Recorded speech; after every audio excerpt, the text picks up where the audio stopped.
Hello, Daniel 2. Hello, Daniel 1.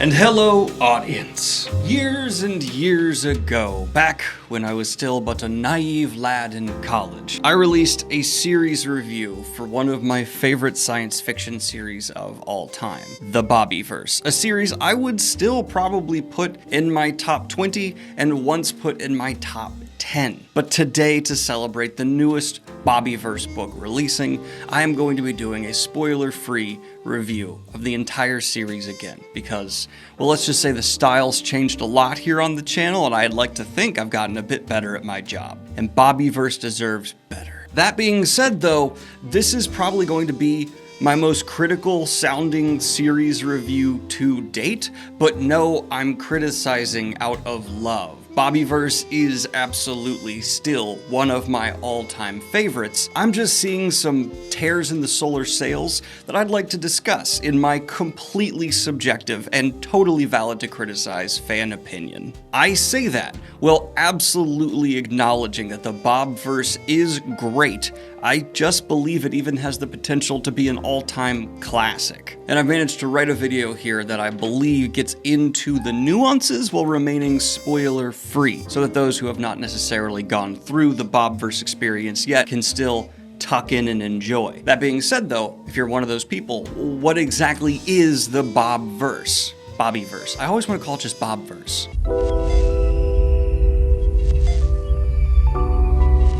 Well, BOBIVERSE tells the story of one man, Bob, who is hit by a car and dies. But then reawakens about 100 years later as an AI replicant of himself that is then shot into space. Cool! This event happens to be coinciding with humanity doing kind of arguably what it does best, destroying itself. And this happening when it does, just as Bob leaves the atmosphere, it results in him being one of the most lonely protagonists we've come across here in recent memory. For a little bit. Because something beautiful happens. Something the title of this series kind of gives away. Bob figures out he can reproduce just with himself. Or to put that more delicately, he can replicate. And thus begins the Society of Bobs. Now, one character repeated a few dozen, 100,000 times seems rather unappealing, and this is where the concept of replicant drift comes in. And I think this is one of the smartest ideas that Dennis E. Taylor, the author of this series, has utilized to its fullest effect in the text. You see, the first Bob we meet as a probe isn't necessarily the exact same guy we saw die way back in the day on Earth. And on top of that, each clone drifts further in its exactitude to the original to a greater degree. The changes are small at first, barely even perceivable by the reader, but become larger, possibly even a source of conflict, dare I say. And thus the true potential of the BOBIVERSE series begins to unveil itself as we follow countless Bobs as they explore the universe, invent new technologies, and encounter alien life. And of course, work to save the remnants of humanity. But Bob, why are you doing that? Come on, look at us. Look at us. Would you really want to save us? And this is where the BOBIVERSE is at its strongest, in my opinion. Taking a massive array of science fiction, sci-fi concepts that are made available through this specific scenario and dabbling into them to a surprisingly deep degree at times, and making the sci-fi jargon that inevitably comes along with that kind of narrative extraordinarily digestible, while not feeling too dumbed down to nearly every reader. But the secret is they are really dumbed down. Dennis E. Taylor as an author, though, just has a gift to make it not feel that way. For example, when it is eventually shown that certain people can also have their minds uploaded upon death in a BOBIVERSE-esque way and put into replicant bodies, The crazies that we have to deal with in society, of course, feel like they have the ability, with the remnants of humanity being what they are, to say, nah, you shouldn't be able to do that, and there's political and scientific fallout of that ongoing conflict. And then we also see the fallout and conflict for when Bob comes across alien life that they can offer a similar afterlife, quote unquote, to. This same approach is taken to trying to develop faster and faster communications across the BobNet. It is also brought into the question of like, should we shoot you off that far away, a place that you won't arrive for like 500 years when we could possibly invent FTL in that time and then we'd get there faster? Like, there's so many great little conundrums that we watch all of the Bobs try and tackle. And whether it's physics, chemistry, sociological, or psychological, all of them are handled with a pretty even scientific lens by the author in a way, where as long as you're interested in those subjects, there's kind of this infinite mind of interest for the Bobiverse. But unfortunately, this takes me to getting into my criticisms of the Bobverse. And just know, I'm nervous to do this. Because I do believe, and I want to add this caveat and disclaimer, I'm kind of in the minority here with having these complaints. If you look at the Bobiverse subreddit or go on Goodreads, these books are just getting the same level of excited, hype reviews from their fans. That's wonderful. If you do not have the same complaints as me, good. I am jealous. That is awesome. I'm not by default right. I just have my opinions, and I would be lying if I did not put them in here. So let's start with my criticisms of Bobiverse, but just know, no matter how grand these criticisms seem, it's still coming from someone who would absolutely label themselves a massive fan of the Bobverse. But let's start with the most surface level critique I have, because it's indicative of some of the bigger problems we'll come across as we get further into the vidya. First and foremost, yes, replicant drift, amazing concept, and executed so well within each book. I love that as the series is going on, the conflict within the Bobverse grows due to the fact that there's like 10,000 Bobs now, and yeah, the newest generation don't necessarily reflect the first generation of Bobs, let alone Bob Zero. But with the Bobs that stand out and are brought to us as the main protagonists, because that's kind of how this works, like there's the quintessential pillar Bobs, and those are the ones we really follow, it becomes really difficult to keep all of them separate unless you are really paying attention just to the Bobiverse series. In fact, I might even go as far as to say, for potential readers, I might hold off until the series is done, because this is absolutely one that benefits from a binge. The less time between each Bobiverse book, the less chance you'll end up having the problem I did, which is really struggling to keep which Bob is which straight. I'm just afraid for many readers that overall blur could come to hamper something that, if consumed a bit faster, would be far more enjoyable. And if you're a big fan who's read the books, even with a bit of time between them, and didn't have that trouble, fantastic. You just have to have a bit of sympathy for me, I hope. Someone who, yeah, it's been many years since I read the last Bobiverse book, and on top of that, I have to read hundreds of books in between each. Coming back to these plot lines, when the personality difference between the Bobs is there, but not nearly as, obviously great as your typical cast of protagonists, it lends to these being exceptionally foggy. Each Bob, once it's born, gives itself a new name. They are Bob Riker, Bob Henry, Bob Howard. And with most of them being fairly early on established Bobs, they are, by design, deliberately hyper similar to each other, which bleeds into my next slightly more nuanced point. A lot of life is given to this universe by the amount of Bobs going out there and encountering and making relationships with all that life has to offer. In fact, I would say one of the most interesting conflict dynamics throughout the series as Bob continues to grow in this very life-filled universe is just how much truly Bobiverse at its core is a story of person versus self, which in itself leads into the wish fulfillment that I think is core to the Bobiverse appeal of having oneself go out into the universe and solve all these problems, encounter all these things, and live as basically an immortal technological god. And if you combine looking at all the Bobs as like a complex individual in a bunch of different circumstances, the main character, Bob himself, is fascinating. The shallowness comes through with Bob's relationship to others. Overall, the momentum is there. It's just that once the narrative asks for conflict to rely on Bob with other, the series becomes much less compelling. That same shotgun approach that is applied to science fiction concepts that does manage to actually delve into them surprisingly deep is applied as well to relationship building and is far less effective. There are friends Bob has, and their friendships are charming, but especially when it comes to anything beyond surface level, including romance, keeping straight why this Bob is in love with this person and what difference about this Bob makes this person love them becomes nearly impossible to differentiate to a substantial degree. No one's going to end up rereading or falling in love with BOBIVERSE because of the romance. In my opinion, it can even at times feel clinical, especially because Bobs that are in love are not always the most likable Bobs. And so whenever you end up being asked by the narrative to become emotionally invested in this Bob's specific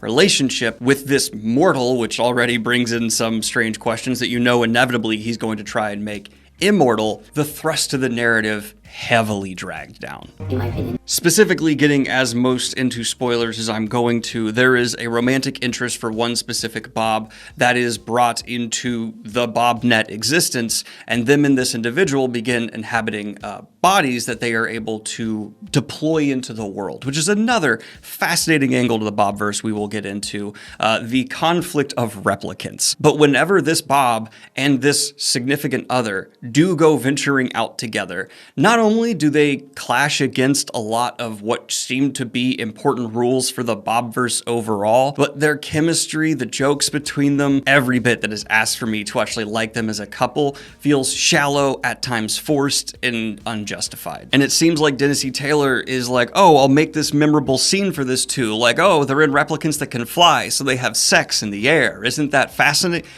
I still don't care, and I've seen way more shocking sex acts in fantasy. But let's go ahead and start talking about the bodies these Bobs can inhabit. It's what they call Mannies. And there's a fascinating plot line in here about some of the Bobs trying to bring this technology en masse to people as a whole. And this parallels many other ideas that are coming through technological advancement happening this time with significant extensions to age, possible immortality in your body, species-altering, lifelong stuff. And I commend Bobverse for being insightful with this stuff and really compelling me to want to read more about the ramifications of this brought into the page and then speculate about how it could affect us in the real world, because it seems like with AI around the corner, some of these more extreme sci-fi fringe concepts could actually enter our day-to-day life. Articulating what I was trying to say here a little bit better than I did in the initial recording, there are nice sentimental moments in the Bobverse story. There are even charming characteristics, but characters tend to just exist to revolve around Bob, and they don't have a whole lot of their own motivation and oomph outside of that, aside from when it comes to enhancing some of those sci-fi ideas. Then they kind of conveniently line up with a want that'll help give Bob a test subject sometimes. And there is some interesting morality play that could come in there, but we just don't get that as much as I think the series could have. And I want this to strive from good into great. And this comes with my next big criticism. Bob just tends to get what he wants. For example, in just this recent book, keeping it vague, there's a threat of a lawsuit, but it turns out the Bobs have the best lawyers and they're prepared for it. It turns out that, oh, this alien race they're in contact with has a conqueror who's going about, but they're able to get in the same room with him and kind of assume his major planning by asking a couple of fairly educated questions and being patient. They encounter an unknown device they can't speak with. Well, it's able to understand their attempts at making symbols right away. I'm not exaggerating, but I'm not even talking about like the Bobs as a whole. Each individual major Bob we follow, except for a couple that do have catastrophic failures, could each be nominated for one of the luckiest protagonists I have ever come across.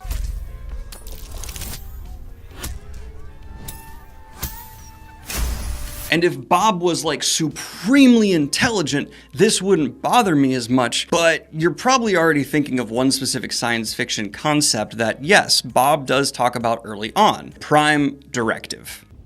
What we do today may profoundly affect the future. The Draymans are not a subject for philosophical debate.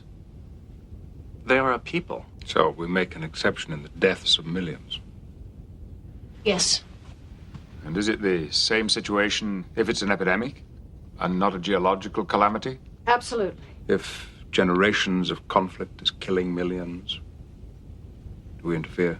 Oh, well, we're all a little less secure in our moral certitude. See, the Prime Directive has many different functions, not the least of which is to protect us, to prevent us from allowing our emotions to overwhelm our judgment. Probably the most famous idea brought about from Star Trek, the Prime Directive states that we do not have a right as an intelligent race to step in and prevent something bad happening from another sentient race without them directly asking for our help, especially if they are not already aware of our existence. Now, I do not want to act like within Star Trek, the Prime Directive is treated as some supreme law that is never broken. Absolutely not. Pretty much like half the time the Prime Directive is brought up, someone ends up violating it.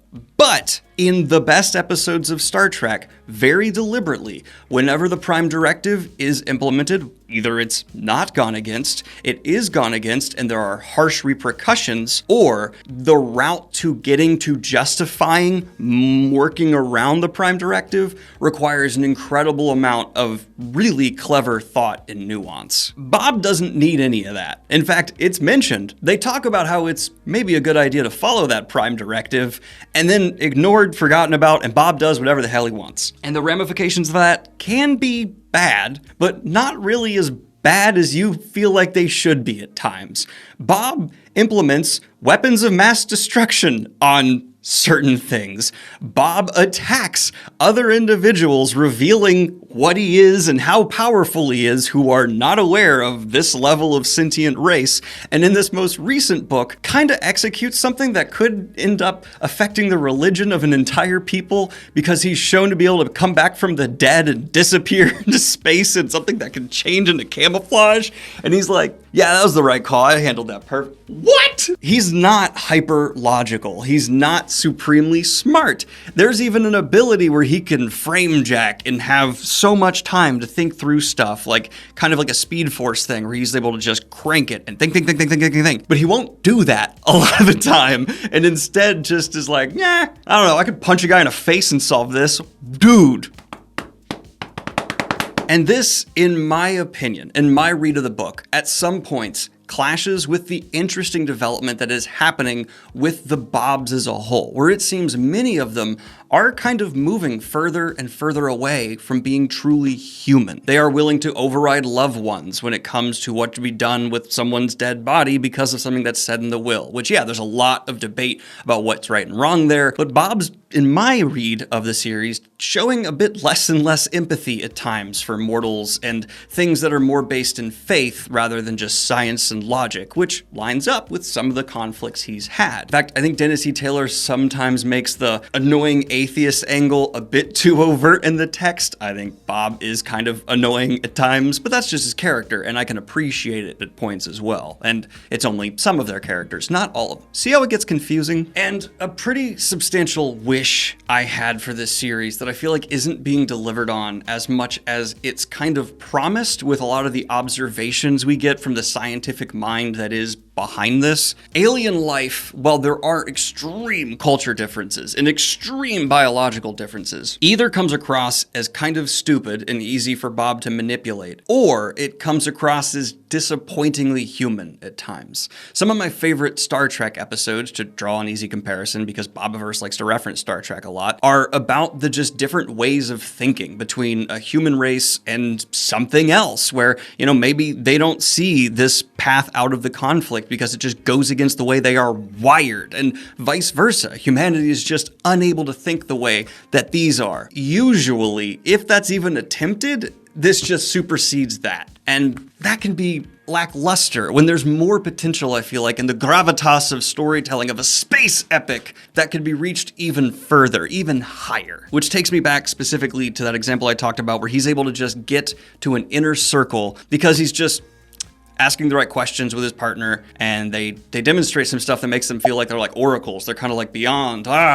If Bob as a character was actually on the Enterprise, Picard would relieve him of duty quite quickly. He is a passion-driven, illogical person, regardless of which replicant or how drifted it is most of the time. I will straight up punch you in the face if you notch it up. And if you're going to mention something as profoundly impactful to science fiction as the Prime Directive was in your series, that is decorated with important cultural touchstones of nerd culture all over the place that are treated seriously, making disobeying it having really heavy impacts beyond just Bob's gonna wait 100 years and wait for this to blow over, to me is really important. And it wouldn't necessarily cut away from the more lighthearted tone of BOBIVERSE. It feels like there's almost a fear of that at times, whereas like Dungeon Crawler Carl or Discworld, Orconomics are still willing to deliver these emotional gut punches at times. When BOBIVERSE does them, there's usually something that undercuts it pretty quickly, in my opinion. Not nearly to the degree of like the MCU, if you know what I'm saying. It just feels like something could be developed a bit more. And all right, let's just end this with a couple more lighter, easier criticisms. Bob finds Bob very funny. And every time that he is described as falling out of his chair laughing at his own joke because it's made by a variant of himself, I can't help but picture this.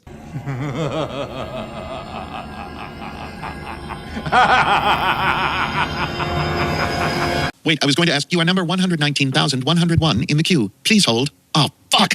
I slapped my forehead in frustration. It's like getting a genie to grant your wish. Really, really think it through before you say anything. Is there any way to speed this up? I grumbled. No, said the archivist. You are number 193,211 in the queue. Please hold. I stared at the console, dumbstruck, my jaw moving uselessly. Day fell off his chair, laughing uncontrollably. I said and reset the connection. Well, that was nowhere near as bad as the Will Wheaton narration we talked about with Starter Villain. Do you understand how hard someone has to laugh? How obnoxiously hard to fall out of their chair? I really wish authors would stop doing this. And people don't think I'm not funny either, so it's fine. There's also just general inconsistencies. I thought I was going crazy until I looked up the BOBIVERSE official timeline, and many of them are actually noted there, and there's a couple others I may be caught that just haven't been put on that wiki as well. But Dennis E. Taylor doesn't seem to be doing the most careful job of keeping track of just how long certain things should take, or what this technology is going to allow them to do this quickly, and possibly every fan has made an error and it's like, no, they actually had this and Dennis E. Taylor mentioned it and it's on the wiki for whatever reason. I never want to state like authoritatively over the author, but I feel more confident saying this knowing that it's something that like even other fans on wikis have noticed. It's not the most fine-tooth combed, polished through like narrative tension, okay, we can't have that happen yet because tech is not delivered to that specific Bob yet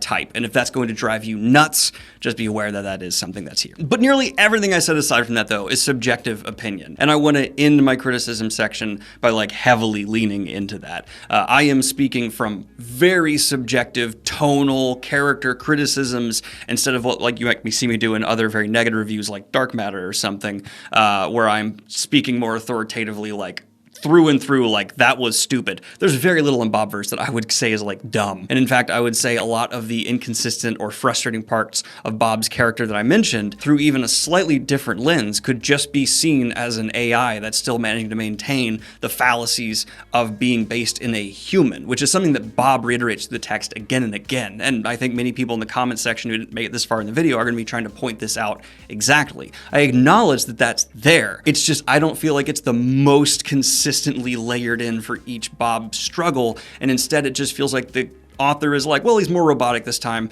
now he's more human this time, and it's not always consistent which Bob we're with, how much either of those factors weigh in. God, BOBIVERSE is confusing to talk about at times. Ugh! But alright, let's go ahead and cleanse the palate a little bit and talk about a whole bunch more stuff I enjoy about BOBIVERSE. As I said, if you are someone who enjoys sci-fi jargon, and I mean good sci-fi jargon, not the kind of thing where they just go reverse the polarities and you're able to get through the wormhole after we understand the differential between the quark part, No. Like actually well done sci-fi jargon where stuff that you'll read about in like Scientific America is boiled down in a way where you understand the concept without needing to like understand the hardcore math. BOBIVERSE throws with the best sci-fi series at that. It genuinely feels like Tennessee Taylor took the time to understand that sci-fi concept, sat down, wrote out how to make it understandable for us, and implemented it in the story. And that's why so much of at the beginning I talked about in the series, even in the weakest sections of the book, holds up so well. Despite my frustrations with the character Bob itself and Bob's relationship to pretty much anyone outside the BOBIVERSE, I actually think the insights that this series provides into humanity can be deeply profound, even with the kind of annoying I'm right, everyone's wrong lens that Bob often provides. One of my favorite looks into this is actually like subtle things through the development of VR, where we'll see from different Bob's perspectives how much they think like VR is perfect. Other people coming into VR implement their own subtle things about their own psychology, like an alien race coming into the Bob net where there's a bunch of people walking around as like human-esque characters. They suddenly start taking on human traits and looking into human culture because like in America to the rest of the world way, that's the dominant culture and people are gonna mirror it. And now we've even seen them like copy YouTube. Even with that, there's this note of like there's a difference between being fed and being satiated when you eat in VR, and you can actually manage to make things taste a certain way, but people also want to make sure they feel that full feeling because that's actually a rewarding part of eating. Things along those that are just nice little like flavor. And in almost like a pacing compliment, I want to say, possibly it's more of a structural thing, consistently as the series goes on, new mysteries of the universe, whether through a new kind of race they're encountering or technology, the mysteries of the universe are used as oh so tantalizingly placed hooks to pull not only Bob, but you further into the depths of space. And it feels like we're coming closer and closer to like these Mass Effect type answers where we're actually looking at what thought was to be this empty void, and instead it's like, oh, there's histories and mysteries abound. And I just love anything that's able to successfully pull off the switch from what feels like a very intimate, small, personal story into a gargantuan epic. And that balance also manages to keep, despite how awe-inspiring the BOBIVERSE becomes with its size, still small, because it is this great thing that's able to make itself so much larger. But when it comes up against a true AI, or when it comes up against a dead civilization, it ends up feeling just as small as a man standing on a dirt planet hurtling through the void. And I don't think I've ever seen a series spend as much time into the discussion around just like building a wormhole system for fast travel. And who would have thought that would be so interesting? But my God, it is. I love seeing them essentially trying to set up space roads. Like, all right, we got this problem. We're gonna try that. Oh, it like squeeze. There's issues. We gotta look into this, guys. And I now want to sit down at a table and design a wormhole system. And even this last book, Until We Are Lost, or whatever it's called, is primarily, I would say, a setup book, but there are some big reveals in it, and what it's setting up is probably the best laid hook of the series I'll get into in a spoiler-filled section at the end here. In spite of that, though, I would say this most recent book is my least favorite BOBIVERSE book, but it's still a weak 7. Like, I'm still having a good time. I just believe in even better here. I see potential. And the way things are lining up, this next book can hit like a fucking haymaker. I want there to be a BOBIVERSE book that takes so much weight that has been built up and just throws it in our face with abandon, reckless abandon. Show us Bob being wrong, paying the consequences, more than the littler things that we've gotten so far. There's been catastrophes. I'm not going to spoil anything. There's been issues, but a lot of it just seems to be like,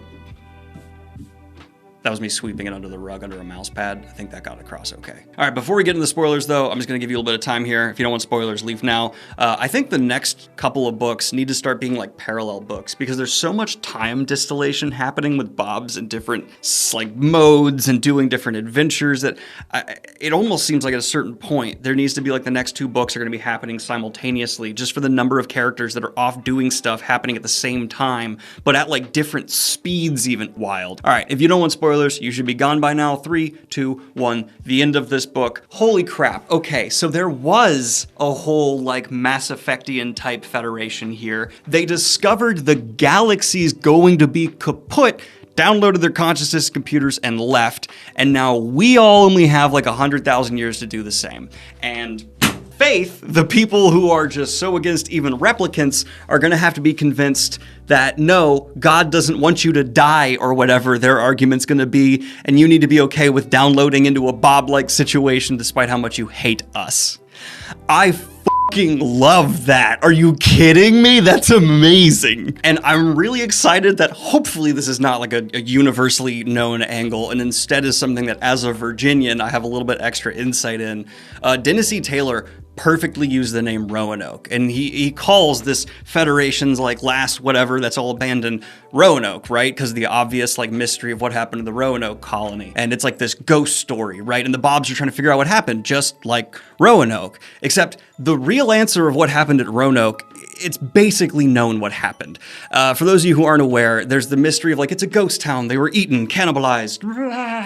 No, it's pretty straightforward. This whole video here, highly recommended, explains it so well. But there was a system in place at the colony of Roanoke that if something happened and they weren't forced to leave under duress, they'd leave behind a certain sign. And they literally left a sign in the abandoned colony that they went to another island that was just to the south. But because the ship that went to pick them up or find them had lost its anchor, they couldn't risk going back to that island and had to leave the people there. They're like, oh, what happened here? Oh, well, they left for safety because they were going to die if they stayed here, which is what happened at Roanoke. Really well done. And as a Virginian, hot damn, I appreciate it. Please dispel the people who keep going to Roanoke and saying it's ghosts. It's not fucking ghosts. I realize I'm using ghosts as like a blanket terms for all the supernatural crap people try and attribute to this, whether it's witchcraft or weirdly accusing the local tribes of being cannibals, though there's no evidence of that whatsoever. It's also, I'm just gonna put the generic stuff you see out there of like definitely not aliens or time travelers or like murderous ghosts. What happened is they most likely just got really hungry